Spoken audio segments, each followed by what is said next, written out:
इथं येऊन भाषणं करून गेले. बघा जिल्हा परिषदेची अवस्था काय आहे.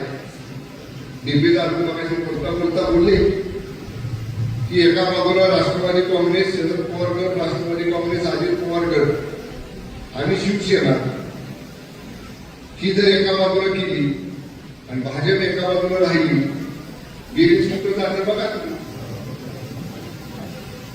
आधी तिथं माती म्हणजे आधी जर जाऊन कुठे केलं तर शेवटी माणसं सुद्धा योग्य संधीची वाट बघत असतात, योग्य वेळेची वाट बघत असतात.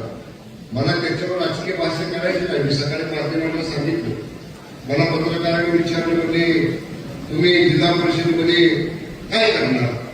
म्हटलं मी रात्री उशीरपर्यंत मतदारसंघात आहे. आज आमची विजय रॅली आहे. उद्या म्हटलं जिल्हा नियोजन DPDCची बैठक आहे. सगळ्याच पक्षाचे आमदार करायचे